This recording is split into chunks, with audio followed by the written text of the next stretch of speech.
Hi everyone! Welcome to my YouTube channel. For today's video, paano ba mag-send ng pera from STC Bank to your GCash account na pangalan mo mismo.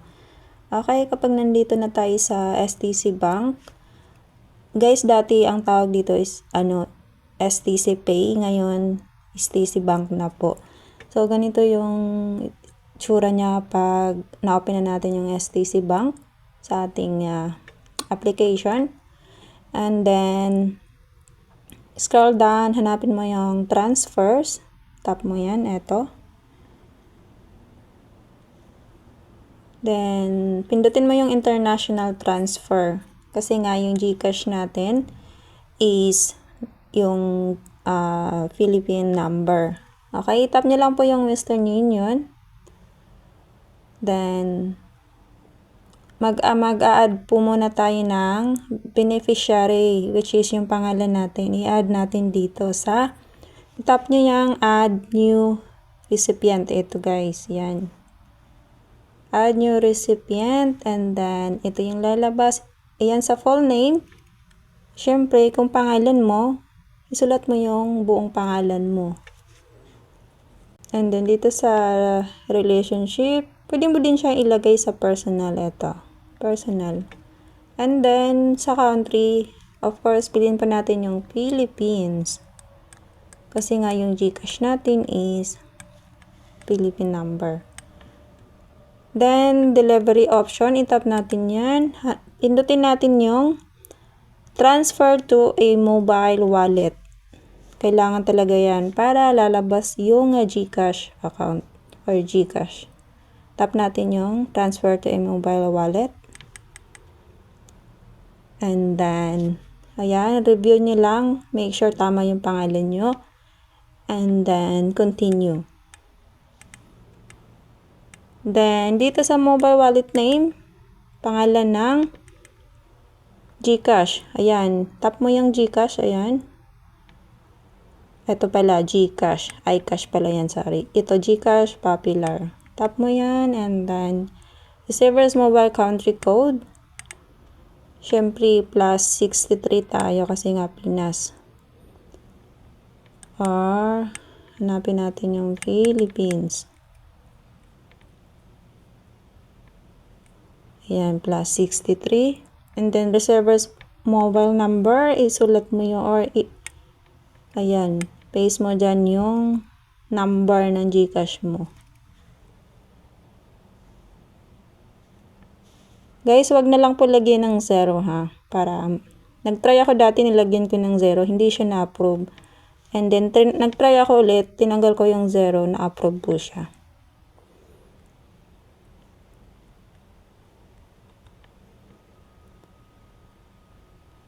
Then, dito sa purpose of transaction, ayan, mamili na lang po kayo dyan, or saving investment. Then, okay na yan. Okay, check nyo ulit yung mobile number. Make sure na tama. And then, continue. And then, do you know the receivers? Pwede mo naman siya i-no lang yan. No. And then, continue. Ayan, wait mo yung code na marireceive sa Saudi number mo. Allow. Kasi nga, STC Bank tayo. So, Saudi number yun. Nasa Saudi po kasi ako, guys. Ayan, thank you for research. Tapos, may tatawag po sa inyo. Ayan, may tatawag. Bibigay siya ng, magsasabi siya na i-press, halimbawa, press 1. Okay? Sundin mo lang yun. I-press mo lang din yung 1. Okay? Tapos, mag-a-approve na po siya. So, hindi ko lang po yan siya sasagutin kasi nga, na-add ko na po yung pangalan ko sa beneficiary ko. So, eto na yung pangalan ko. So, eto ngayon, bago. So, which is pending kasi nga, hindi ko sinagot yung tawag. Pero may pangalan naman po ako dito, which is approve ang nakalagay yan, kulay green. Eto, pending.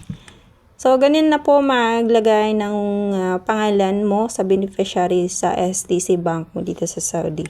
Okay, so ngayon naman, paano naman mag-send ng pera from here, STC Bank to your GCash account. So andito na. Lalagay na yung pangalan mo dito. Nakalagay dyan na transfer money. Itap mo na lang yan. Then, so, hindi ako makapag-transfer kasi nga insufficient balance. So, magbibigay na lang pa ako ng example kung paano siya mag-send. So, I'm so sorry, hindi ma-press yung continue kapag wala pala tayong sapat na real. Okay, so, paano mag-transfer? Ayan, itap mo lang dito yung amount ng Saudi Riyal. Halimbawa 300 Riyal. So, ayan, insufficient balance nga. So, hayaan na lang muna. Example lang natin to guys para may guide ako sa inyo. So, 300 ang lalabas is 4,611 pesos. Ayan. And then, ayan, tap lang natin yung include transfer fee. I-on lang natin. And then, tap natin tong agree to term and condition. So, sorry nga guys, hindi ko matap yung continue kasi wala akong sapat na real, okay? So, kapag may continue dyan, lalabas naman po yung pangalan mo, nakafix na po yun lahat. Ang gagawin mo na lang, okay mo yun, and then may lalabas na magsasend ng, same kanina, magsasend ng code doon sa STC number mo, or Saudi number, Saudi number, magsasend doon ng code para nga ma-approve na yung pagsasend mo ng pera doon sa GCash account mo na sa sarili mong pangalan.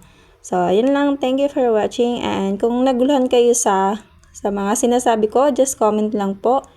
And sasagutin ko naman. Magre-reply po ako. Thank you so much for watching at huwag kalimutan mag-like, share, subscribe. Bye-bye. I feel like I'm losing my mind.